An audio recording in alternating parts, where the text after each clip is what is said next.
자, 반갑습니다. 나노신소리의 주주님들. 자, 오늘 같은 경우에는 여러분들도 그렇고, 저도 그렇고, 다른 개인 투자자들도 그렇고, 굉장히 충격적인 하루였습니다. 일단 코스닥 같은 경우에 우리가 좀 보게 되면, 자, 코스닥 같은 경우에는 지금 마이너스 5.19% 하락하면서 마감을 했죠. 지금 최저가를, 연중 최저가를 찍으면서 지난번에 8월 5일 엔캐리 트레이드 때보다도 더 하락하면서 마감을 했습니다. 이거는 코스피도 그래요. 코스피도 이번에 신저가를 땡겨버리면서 지금 엔캐리 트레이드 때보다 더 하락을 했죠. 자, 지금 같은 경우에 하락에는 이제 정치 때문에 많이 내려가 있는 상태죠. 여러분들도 다 아시겠지만은 지금 윤석열 대통령 탄핵 시위 막 이런저런 이야기들 때문에 결국에는 부결되고 그 부결 리스크 때문에 오늘 시장이 이렇게 좀 그렇게 크게 하락을 한 모습입니다. 자, 그래서 여러분들이 지금 어떤 생각을 하고 계실지 저도 다 알아요. 아, 지금 이거 손절 쳐야 되나 말아야 되나.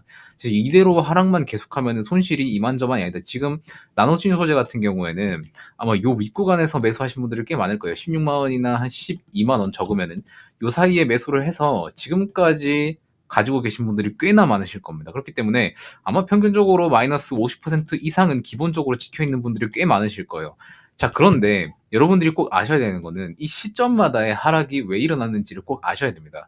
자, 이렇게 두 번째 이렇게 큰 상승이 나왔을 때는 개별적인 호재가 있었죠. 개별적인 호재가 있은 이후에 추가적인 호재가 없으니까, 추가적인 호재가 없는 상태에서 2차 전지에 대한 투심이 약해지니까 이렇게 주가는 줄 하락할 수밖에 없었어요.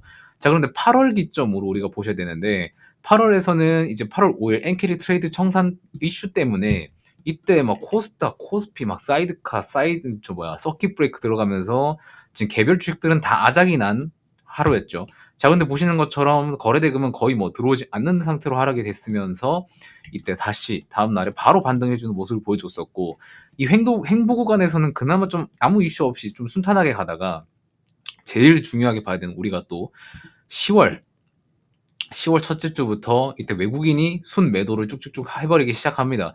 자, 여기는 이제 삼성전자부터 해서 외국인이 엄청나게 나가면서 다른 종목들에도 엄청나게 매도를 쳐버렸습니다. 그래서 여기서부터 여기까지 하락은 외국인이 쳤는데 11월에 또 중요한 이슈가 있죠. 이때 트럼프 트레이드가 일어나면서 이제 이차전지에 대한 엄청난 악재로 반영이 되면서 추가적인 하락이 일어났었습니다. 그래서 총 3번의 악재가 있었어요. 8월부터 지금까지. 엔키리 트레이드, 그 다음에 외국인 순매도, 그 다음에 트럼프 리스크, 그리고 플러스 오늘 해서 윤통 정권 이슈까지 해서 우리는 지금 8월에서 지금 한 4개월 만에 다달이 한 번씩 무슨 이슈를 쳐맞으면서 지금 굉장히 안 좋은 주가 흐름을 가져오고 있습니다. 다만 우리가 알아야 될 것은, 자, 그거를 반드시 기억해야 돼요. 기업의 실적과 향후 성장성에 대해서 타격을 입었냐를 봐야 되는 거예요. 자, 8월 5일 엔캐리 트레이드는 실적과 성장성 둘 다 문제가 없죠. 그냥 미국에 있는 엔화 자금이 빠져나간다는 이런 이슈 때문에 빠진 거여서 바로 돌려줬죠. 자, 그 다음에 10월에 외국인 수급 이슈 같은 경우에는 이때 삼성전자 빠지면서 같이 수급 이슈 때문에 빠졌던 거죠. 자, 이것도 문제가 없습니다. 자, 그런데 11월에 트럼프 트레이드 같은 경우에는 실제로 이제 2차 전지 쪽으로 안 좋은 소식이 들리긴 했지만, 자, IRA 같은 경우에도 생산자 세액 공제랑 소비자 세액 공제가 있습니다. 자, 근데 나노신 소재에서 제일 중요한 건 이 생산자 세액 공제예요. 자, 그러니까 미국에 있는 공장을 지을 때 들어가는 보조금이라든지 아니면은 2차 전지에 대한 소재, 그리고 배터리 생산하는 데 주어지는 그러한 보조금을 생산자 세액 공제라고 합니다. 자, 그런데 트럼프가 건드린 거는 뭐냐면 소비자 세액 공제예요. 그러니까 소비자가 시장에서 전기차를 구매할 때 들어오는 최대 7,500달러에 대한 소비자 세액 공제를 없앤다고 한 거지, 생산자 소액 공제는 건드리지가 않았어요. 그래서 이 부분도 사실 소비자 세액 공제 같은 경우에는 언젠가 없어져야 되는 거기도 했고, 생산자 세액 공제 같은 경우는 2033년까지 해서 점점 줄어드는 기조를 가지고 있거든요. 원래 정책 자체가 그래요. 자, 그래서 소비자 세액 공제 같은 경우에는 빨리 없어져도 상관없긴 한 정책이긴 합니다. 그래서 당시에 생산자 세액 공제와 소비자 세액 공제를 제대로 파악하지 못한 투자자들이 약간 좀 매도를 쳤다라고 보시면 될 것 같습니다. 그래도 소비자 세액 공제가 빠지는 거는 그래도 조금 악재긴 하죠. 이만큼 빠질 악재까지는 아니었다라고 보는 기조였지만 어쨌든 빠졌으니까 어쩔 수 없고, 자, 그리고 12월 들어가서 이제 한국의 정책 리스크, 정치 리스크 때문에 추가적으로 빠지고 있습니다. 자, 그러면은 자, 제가 뭐라 했어요? 실적과 펀더멘탈이 중요하다고 했습니다. 나노신소재의 지금 실적과 향후 성장성은 어떻게 될 건지를 한번 같이 보도록 하면, 제가 항상 여러분들한테 막 설명을 드릴 때 요거를 같이 보여드려요. 실적 그래프라고 해서 밑에 제가 만든 그래프인데, 여기에 19년도부터 해서 26년도까지 실적을 그대로 기입하면은 어느 정도 답이 나옵니다. 나노신소재 같은 경우에 네이버 페이 증권 들어가면은 밑에 실적 부분에 연간 기준으로 보시면 영업이익이 19년도부터 26년까지 예상치가 다 나와 있어요. 그래서 이거를 복사, 제가 만든 그래프에 붙여넣기를 해버리면은 이런 식으로 그래프가 그려집니다. 나노신소재의 실적을 밑에 그래프 기울기로 나타낸 거예요. 자, 그럼 19년도 때, 20년도 때 이렇게 21, 22, 23 이렇게 갔다가 24년도부터 25, 6년도까지는 예상 실적을 나타낸 겁니다. 자, 그래서 그래프 기울기를 보면 어떻게 해요? 실적이 20년도 기준으로 22년도 올랐다가 23년도, 24년도 주춤하고 25, 26년도 때 올라가주는 모습을 보여주고 있죠. 자, 그럼 이거를 그대로 주가에 한번 반영을 해볼게요. 주봉으로 보게 되면은 나노수신 소재가 20년도 때 22년도까지 쭉 올랐죠. 쭉 오른 상태에서 어떻게 됐었죠? 자, 다시 보시면 22년도 때 24년까지 좀 주춤을 하게 됩니다. 자, 그러면은 22년도 때부터 이때 라인부터 고가를 찍고 여기서 24년도까지는 하락을 하는 게 어느 정도 실적에서는 그림을 그려주는 거였어요. 근데 23년도 때 어떤 일이 있었죠? 여러분들 다 기억하실 거예요. 이때 2차전지 종목들 다 일체히 올라갔었죠. 이거 같은 경우에는 실적 때문에 오른 게 아니라 기대감과 수급 때문에 올랐었어요. 수급 플러스에서 숏 커버링까지 해서 같이 올랐었죠. 자, 그러면은 우리가 본격적으로 실적을 반영했을 때 주가를 보면은 원래 나노신 소재는 10만 원까지가 적정 밸류에이션이었던 거예요. 솔직히 지금 요 위에 평단을 가지고 계신 분들은 조금 기분 나빠하실 수 있겠는데, 제가 뒤에 나오는 설명을 들어보면은 기분이 별로 안 나쁘실 겁니다. 일단 들어보세요. 자, 22년도까지 실적은 10만 원이 적정 밸류에이션이었던 거고, 자, 여기에서 수급 때문에 올라가고 숏 커버링이 들어오면서 올라갔었던 이 수준 같은 경우에는 오버슈팅이라고 보면 됩니다. 원래는 올라가면 안 되는 데를 수급으로 밀어 올려가지고 올라갔던 시세라고 보시면 됩니다. 자, 그러면 원래 10만 원이었던 거면 22년도 기점으로 실적이 하락하게 되고 24년도 때 다시 반등을 하는 모습을 보여줬었죠. 그럼 10만 원에서 적당히 조정이 왔으면은 한 5만 원까지 조정이 오는 게 어느 정도 보면은 맞는 거예요. 5만 원까지 조정이 온 다음에 그 다음에 25년도 때부터 턴어라운드 하면은 전 고가까지 찍죠. 그 다음에 26년도부터 날아갑니다. 이때 왜 날아가요? 실리콘 응급제 시장이 개화하게 되면은 SWCNT 요게 다시 개화가 되게 되고 따라 올라서 실적이 개선되는 폭을 우리는 기대를 하고 있던 거였습니다.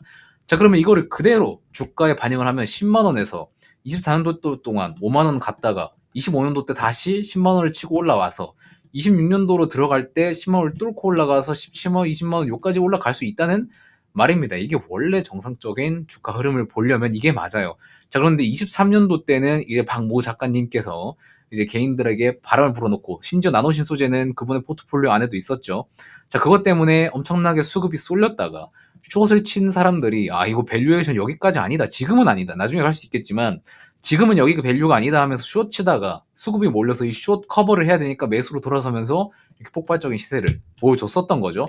자, 그래서 우리가 원하는 시세가 어느 정도까지는 여러분들이 어디까지 원하시는지 모르겠지만 단기적으로 한 15만 원, 한 17만 5천 원까지 올려면 내년까지는 못해도 묵혀가야 된다. 25년도에서 26년도로 넘어갈 때까지는 우리가 묵혀둬야 15에서 17만 원까지는 볼 수 있겠다.